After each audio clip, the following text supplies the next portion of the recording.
The fall of Kabul to the Taliban marks yet another watershed moment in the history of Afghanistan. If you thought Afghanistan's story ended with an unprecedented Taliban offensive, you're in for a big surprise.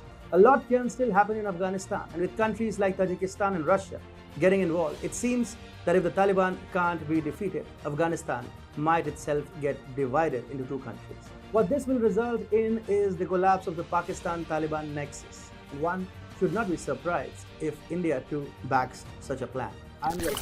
This is TFI English, the national socio-political analysis arm of the TFI Media Group. I'm your host, Atul Mishra. And in this video, which though international in nature, has a great national repercussion. So in this video, I will tell you how the breakup of Afghanistan may be Tajikistan's answer to the Taliban-Pakistan nexus. Let's begin. The Taliban's rise to power has set in motion a grand reset in South and Central Asia, purely in geopolitical terms. Countries in the region are no longer willing to engage with the Taliban, except for China and Pakistan, who of course have their petty interests to cater to by wooing the violent extremist organization.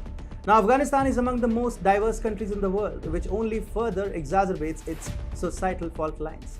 Owing to this societal heterogeneity and the hegemony of the Pashtuns in the country, who form the dominant community, Afghanistan has always been volatile. Now that the Taliban has established its regime in Afghanistan once again, the societal fault lines of the country are only set to worsen. Sure, the Pashtuns are the dominant community in Afghanistan. The Taliban is entirely comprised of Pashtuns. However, in Afghanistan, there is a large number of Tajiks, comprising more than 30% of the population. Then there are the Hazaras, who constitute close to 15 to 16% of the population.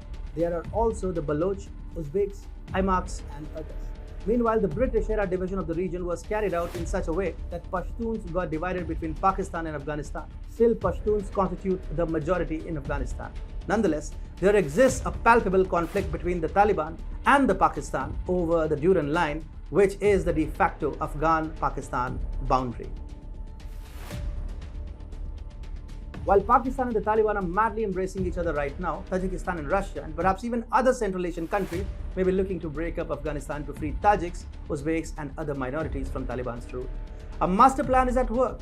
Recently, Tajikistan awarded two deceased Afghan political and military leaders, former President Burhanuddin Rabbani and legendary Afghan guerrilla leader Ahmad Shah Massoud, with the Order of Ismaili Somoni, which is Tajikistan's highest honor. Tajikistan is therefore trying to draw the link between the ongoing resistance against the Taliban from the Panjshir Valley, which is called the Northern Alliance, and the huge stake of Tajiks in the ongoing turmoil inside Afghanistan. The Tajiks abhor the Taliban. Tajiks and Uzbeks are not as highly radicalized as the Taliban. Secondly, the Tajiks and Uzbeks are ethnically different from the Pashtuns. They are minorities in Afghanistan who are targeted by the Pashtun majority Taliban.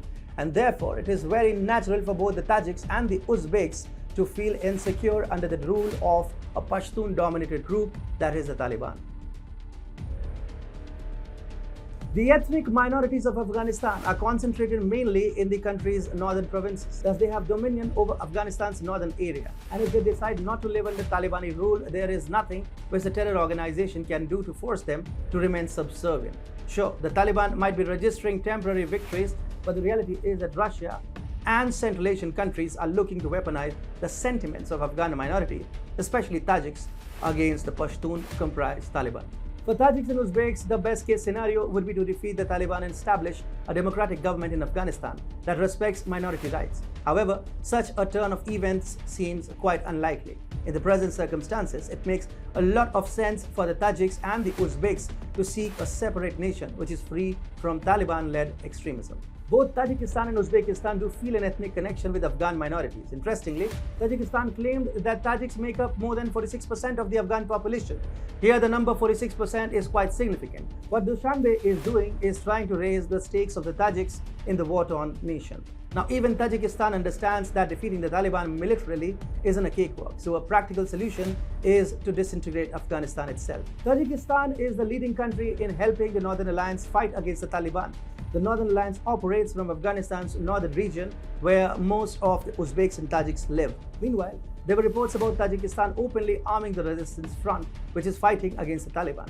The Northern Alliance, led by Ahmad Massoud and Amrullah Saleh, was said to have received military equipment, weapons, and other supplies from Tajikistan.